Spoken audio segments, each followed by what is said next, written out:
Proklamasi. Kami, bangsa Indonesia, dengan ini menyatakan kemerdekaan Indonesia.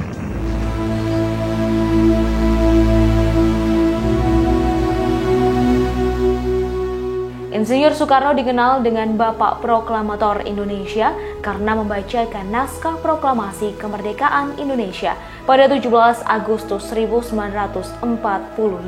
Namun Insinyur Soekarno bukanlah orang pertama yang membacakan naskah Undang-Undang Dasar 1945. Orang pertama yang membacakan naskah itu adalah seorang dokter bernama Muwardi. Dr. Muwardi adalah seorang dokter yang memberikan sambutan setelah Suwiryo, wakil wali kota Jakarta saat itu. Dr. Muwardi membacakan sebuah teks yang kini kita kenal dengan Undang-Undang Dasar 1945.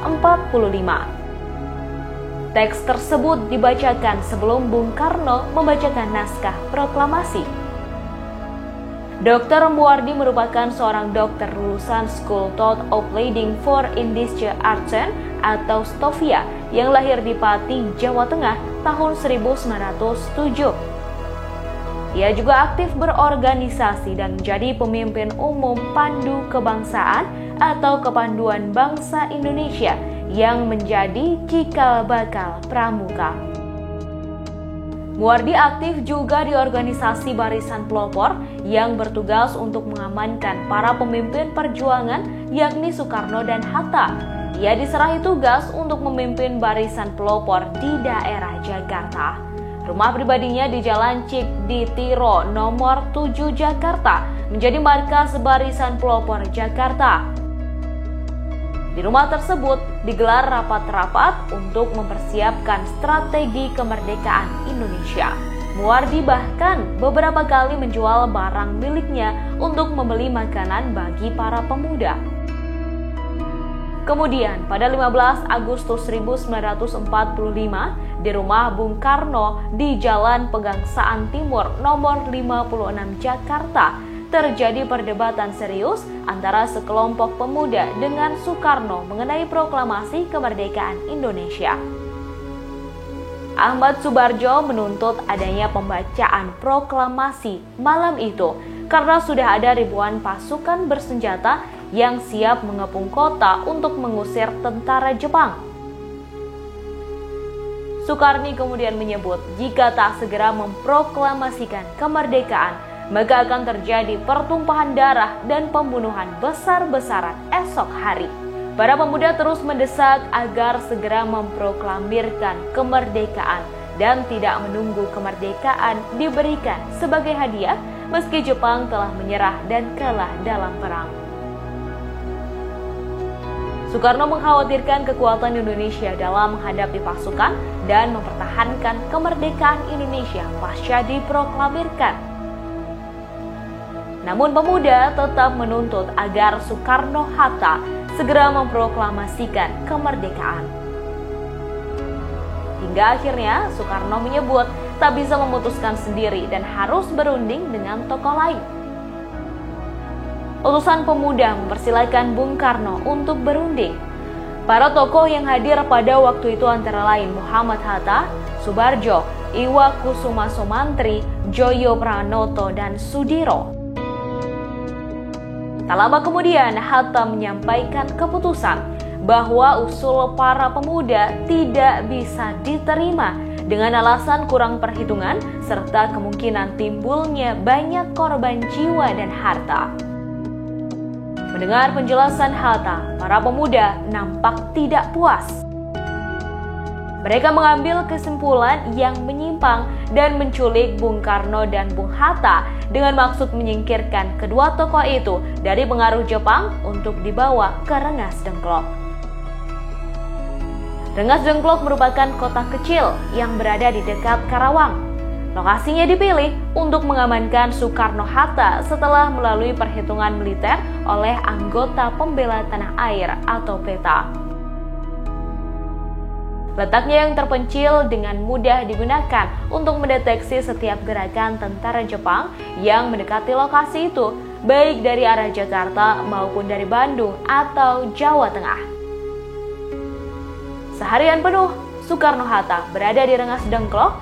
Meski begitu, tekanan yang diberikan oleh pemuda tak membuahkan hasil.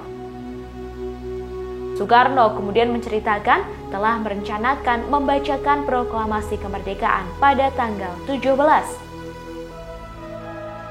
Soekarni menanyakan alasan memilih tanggal 17 dan bukan secepatnya. Soekarno kemudian menjawab ia tak bisa menjelaskan dengan pertimbangan akal, hanya sesuai dengan perasaannya. Selain itu, angka 17 merupakan angka suci dan sudah masuk bulan Ramadan.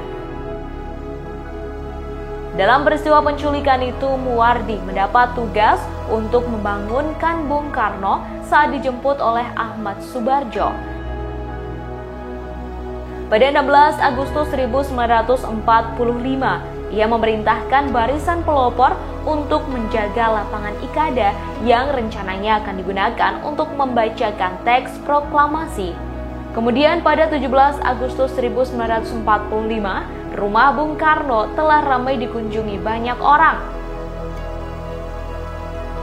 Saat itu Muwardi menjamin keadaan aman dan waktu sudah mendekati pukul 10 waktu Indonesia Barat untuk membacakan proklamasi. Namun Bung Hatta tak kunjung datang. Muwardi yang tak sabar kemudian mendesak Soekarno untuk mengumumkan proklamasi seorang diri dengan alasan Muhammad Hatta telah menandatangani teks proklamasi. Muwardi mendesaknya lantaran khawatir jika tentara Jepang menyerbu sebelum proklamasi sempat dibacakan. Namun tak lama kemudian Muhammad Hatta datang sebelum pukul 10 waktu Indonesia Barat.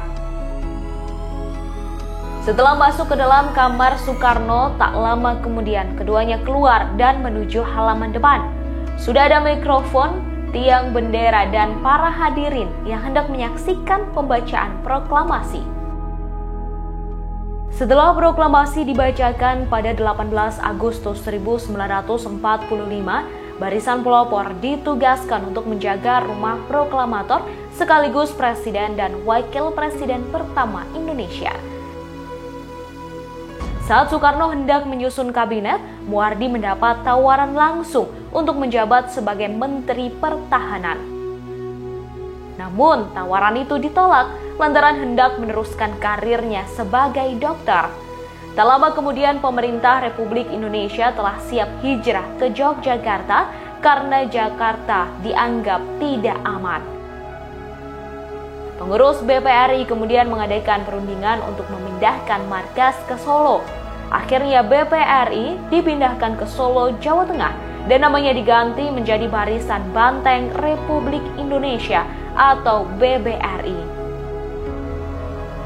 Dr. Muwardi menjadi pemimpin umum BBRI yang bermarkas di Solo. Ia lalu menjalankan tugasnya sebagai dokter, tetapi masih aktif dalam berbagai organisasi kenegaraan.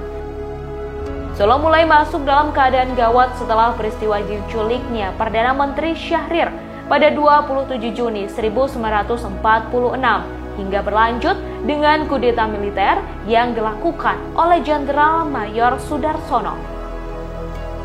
Kemudian berlanjut ke pemberontakan PKI yang berujung pada serangkaian penculikan dan pembunuhan. Dr. Muwardi menjadi korban kekejaman PKI, diculik dan dibunuh. Namun jasadnya tak ditemukan hingga kini. Ia diculik saat akan pergi menjalankan praktik sebagai dokter di Rumah Sakit Jabras. Dr. Muwardi diberi gelar sebagai pahlawan kemerdekaan nasional pada 4 Agustus 1964 karena kiprahnya dalam momen proklamasi dan awal kemerdekaan.